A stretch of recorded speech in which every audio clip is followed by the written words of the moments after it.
They say greatness is often born, not in celebration, but in conflict. And sometimes, all it takes is a single insult to create a legend. This is the story of Ferruccio Lamborghini, a man who was not born on a racetrack, but in a vineyard. A man who didn't dream of sports cars as a child, but of machines that could work the land. A man who dared to challenge Enzo Ferrari, and in doing so, changed the world of automobiles forever. Let me take you back to post-war Italy, to the dusty roads of Emilia-Romagna, where the air smells of oil and ambition, and where a young mechanic named Ferruccio was about to reshape history. Ferruccio Lamborghini was born in 1916 in the small town of Renazzo.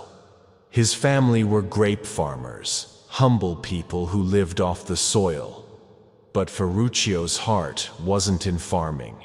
From a young age, he was drawn to engines, gears, and machines. While others marveled at nature, Ferruccio marveled at mechanics. After the Second World War, he saw an opportunity. Italy needed to rebuild, and rebuilding meant tractors. Ferruccio began assembling tractors using leftover war equipment. He founded a company, Lamborghini Trattori, and his machines were strong, affordable, and reliable. His tractors helped power Italy's recovery, and in return, Ferruccio made his fortune. With his success, Ferruccio indulged in the finer things. He bought houses, he drank fine wine, and he collected cars, including the most prestigious of all, a Ferrari. But that Ferrari would change everything. Ferruccio was a perfectionist. He didn't just drive cars, he studied them. And the more he drove his Ferrari, the more he realized something was wrong. The clutch was fragile, the drive uncomfortable, and every time it broke down, he had to bring it back to the factory in Maranello. Again and again, the same issue. So Ferruccio did what any self-respecting engineer would do. He took it apart, modified it, fixed it himself. And then he went to speak to Enzo Ferrari. He wasn't looking for a fight.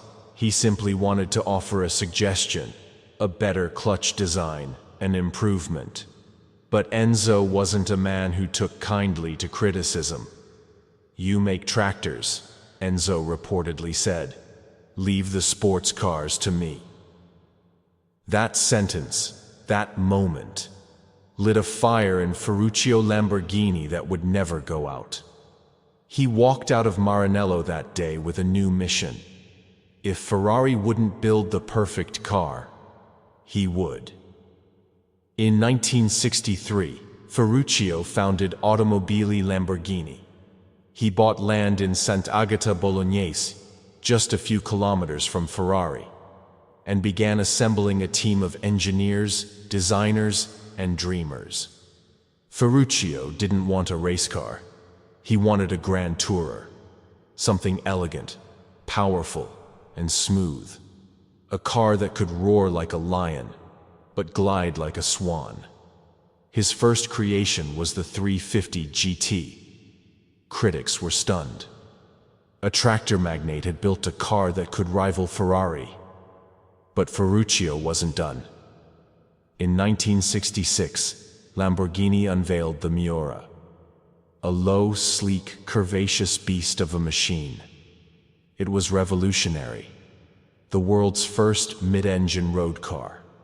While Ferrari was still focused on racing, Lamborghini was focused on the road, on the driver, on the experience. The Miura didn't just compete with Ferrari, it embarrassed them. And with that, a new legend was born. The symbol? A raging bull. Ferruccio, a Taurus by birth, had visited a famed Spanish bull ranch. and was mesmerized by the strength and majesty of the fighting bulls. From then on, every Lamborghini would carry the soul of a bull, fierce, proud, and unstoppable. Miura, Islero, Espada, Huraco, Diablo, each name drawn from the blood-soaked sand of bullfighting arenas. Each car a tribute to raw power and defiance. But while the cars were charging forward, the world was changing. In the early 1970s, disaster struck. Ferruccio's tractor business was hit hard. A major deal in South Africa collapsed. Another in Bolivia was canceled by a military coup. And back home, the factory workers couldn't be laid off. Unions saw to that. The losses piled up. And then came the oil crisis of 1973. Suddenly, people weren't buying powerful exotic cars. They were buying small practical ones, efficient, dull. Lamborghini, once a rising star, began to stumble.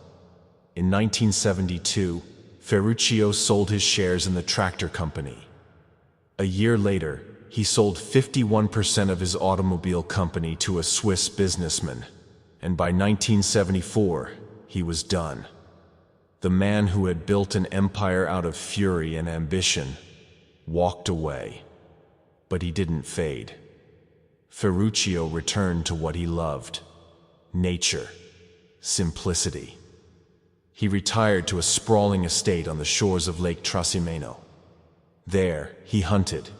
He made his own wine. He even designed a golf course.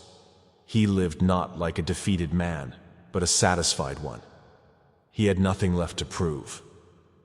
And in 1993, at the age of 76, Ferruccio Lamborghini passed away. Quietly, without fanfare, without speed.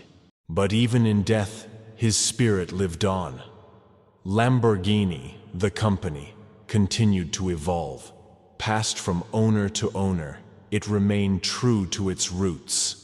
Wild design, ferocious power, and that unmistakable roar.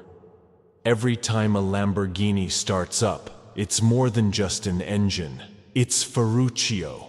It's that moment with Enzo Ferrari. It's the rage, the pride, the vision.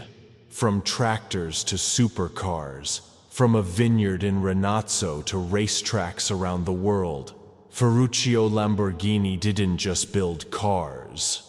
He built a legacy. So the next time you see that raging bull, remember the man behind it, the farmer, the mechanic, the rebel, the legend, Ferruccio Lamborghini.